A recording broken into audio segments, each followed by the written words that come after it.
दाम्पत्याला सहकार खात्यानं एक मोठा दणका दिलाय। एसटी बँकेतलं संचालक पद सदावर्ते दाम्पत्याचं रद्द करण्यात आलंय। सदावर्ते दाम्पत्य यापुढे तज्ञ संचालक म्हणून बँकेवरती राहू शकणार नाहीत असा निर्णय दिला गेलाय। एसटी कामगार संघटनेचे अध्यक्ष संदीप शिंदे यांनी या संदर्भात सहकार आयुक्तांकडे तक्रार दिलेली होती। विजय केसरकर आपल्या सोबत आहेत। विजय, ही तक्रार बेसिकली काय होती आणि काय निर्णय आता देण्यात आलाय? ज्ञानदा, आपल्या सगळ्यांनाच माहिती आहे की ज्या वेळेपासून सदावर्ते दाम्पत्याच्या हातामध्ये ही बँक गेली त्यावेळेपासूनच चर्चा आहे ती सुरू झाली।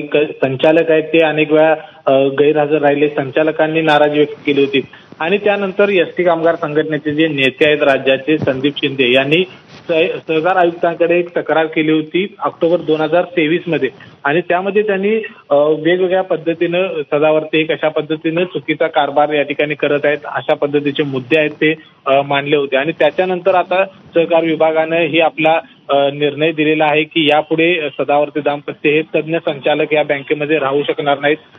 त्याचबरोबर अनेक नियम आहेत ते या सदावर्तेंनी मोडलेले आहेत अशा पद्धतीचं देखील या ठिकाणी सहकार विभागानं म्हटलेलं आहे। त्यामुळे ही तक्रार केली होती संदीप शिंदे यांनी। त्या तक्रारीवरून आता सदावर्ते यांच्यावरती ही कारवाई झाली। त्यांचं दोघांचंही संचालक पद आहे सदावर्ते दाम्पत्याचं ते संचालक पद हे रद्द झालेलं आहे। धन्यवाद विजय या माहितीबद्दल।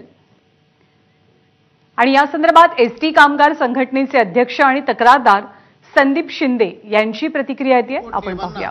सहकार आयुक्तांनी नामंजुरी दर्शवली असल्यामुळे सदावर्ते पती पत्नीचं संचालक पद आता एसटी बँकेवरचं रद्द झालेलं आहे। जेव्हापासून सदावर्तेंची सत्ता एसटी कोऑपरेटिव्ह बँकेवरती आली तेव्हापासून ही बँक खड्ड्यात घालण्याचा जणू काय त्यांनी निर्णयच घेतलेला होता। त्यांची इच्छाच तशी आहे की काय अशी शंका आता लोकांच्या मनामध्ये येत आहे। खरं तर एसटी कर्मचारी अतिशय हवालदिल झालेला आहे। गेली 8 महिने आम्हाला कर्ज मिळत नाहीये, मुलामुलींची लग्न आहेत आणि अशातच सदावर्तेंनी बेकायदेशीररित्या वार्षिक सर्वसाधारण सभेच्या जे काही विषय आणलेले होते ते बेकायदेशीररित्या आणले गेले।